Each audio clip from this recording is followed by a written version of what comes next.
Hello friends, क्या आप जानते हैं भारत का सबसे बड़ा डिजिटल लोन देने वाला प्लेटफॉर्म कौन सा है? Yes, it is ZestMoney. ZestMoney is India's largest digital lending platform. आइए इसके बारे में जानते हैं कुछ सवालों के माध्यम से। क्या जेस्ट मनी की कोई ऐप होती है जिसे डाउनलोड करके उपयोग कर सकते हैं?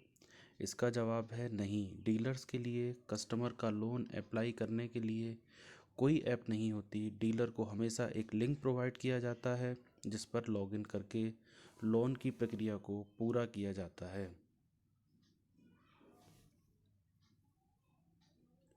अब सवाल है, लोन कैसे मिल सकता है? तो इसके लिए कुछ प्रावधान हैं, जैसे आवेदक की आयु 18 से 65 वर्ष के बीच होनी चाहिए, उनका सिबिल स्कोर 650 से अधिक होना चाहिए, आखिरी 3 मंथ्स की बैंक अकाउंट की स्टेटमेंट जिसमें प्रति माह कम से कम 11,000 की इनकम दिखाई दे, साथ ही महीने की लास्ट डेट को ईएमआई से अधिक बैलेंस अकाउंट में होना चाहिए।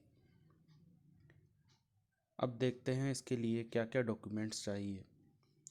तो इसके लिए पैन कार्ड, आधार कार्ड और बैंक की लास्ट 3 मंथ्स की अकाउंट की स्टेटमेंट।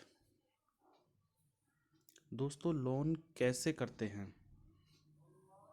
इसके लिए आपको इसका ट्रेनिंग वीडियो देखना होगा या स्क्रीन पर दिए गए लिंक या क्यूआर कोड को स्कैन करके स्टेप बाय स्टेप पूरी प्रोसेस को आप देख सकते हैं।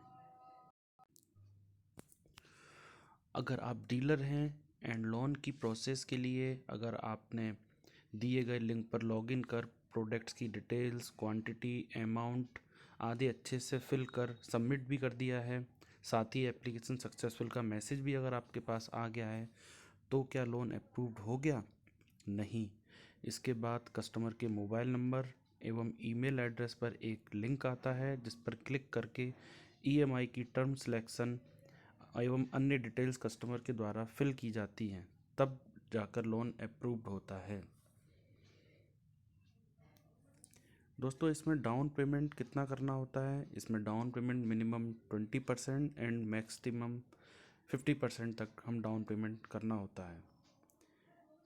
इसमें इंटरेस्ट प्रोडक्ट वैल्यू पर लगता है या लोन वैल्यू पर? इसका जवाब है इंटरेस्ट लोन अमाउंट पर लगता है। 17% डिक्लाइनिंग पर हम कस्टमर को समझाने के लिए 0.8% प्रति माह बता सकते हैं। एक और डाउट रहता है कि यदि कस्टमर के पास ईमेल एड्रेस नहीं है तो डीलर अपना ईमेल एड्रेस डाल सकते हैं क्या?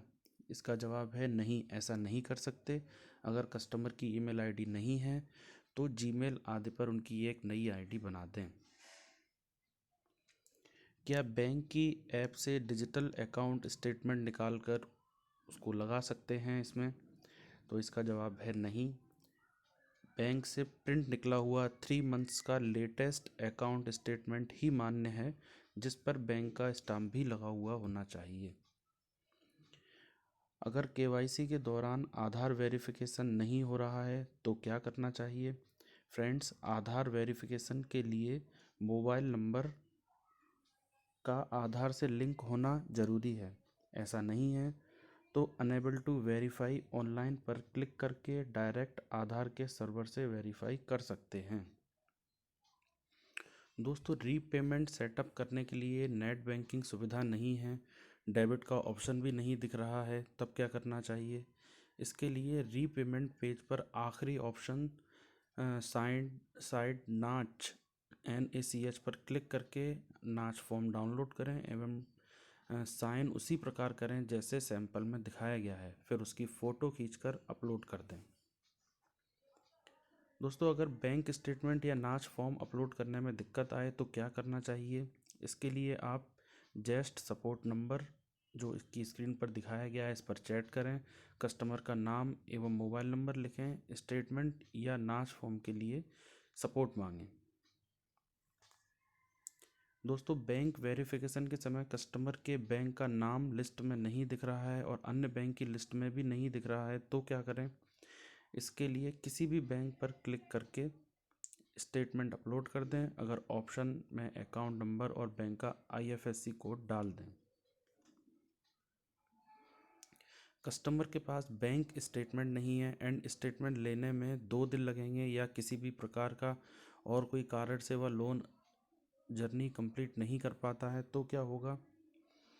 कस्टमर दोबारा जो लिंक मिला है उस पर क्लिक करेगा और OTP डालेगा। लोन जर्नी जहाँ पर छोड़ी गई थी वहीं से फिर आगे बढ़ेगी।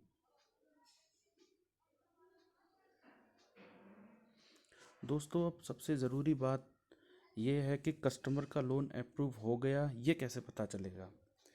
इसके लिए कस्टमर के पास कॉन्ग्रेचुलेशंस का एक मैसेज आ जाएगा और आप पार्टनर डैशबोर्ड में जाकर लॉगिन करके सब लोन का स्टेटस चेक करेंगे तो कस्टमर के नाम के आगे एक्टिव लिखा होगा, जिसका मतलब है कि लोन अप्रूव हो गया है। पेमेंट कस्टमर के अकाउंट में आएगा या डीलर के अकाउंट में। तो पेमेंट जो है वो डीलर के अकाउंट में 3 से 7 वर्किंग डेज़ में ट्रांसफ़र होता है। सैटरडे, संडे या बैंक हॉलीडे वर्किंग डेज़ में काउंट नहीं होते हैं। डीलर के अकाउंट में कितना पेमेंट आएगा? तो इसके लिए है लोन अमाउंट में से 3% प्लस जीएसटी जो प्रोसेसिंग फ़ी जो कस्टमर से पहले ही ली जा चुकी है, plus 1% plus GST MDR less होकर मिलती है। हम साफ तौर पर कह सकते हैं कि डीलर का खर्चा केवल 1% प्लस GST का होता है और ये डीलर पर ही डिपेंड करता है कि इसे किस तरह मैनेज करे।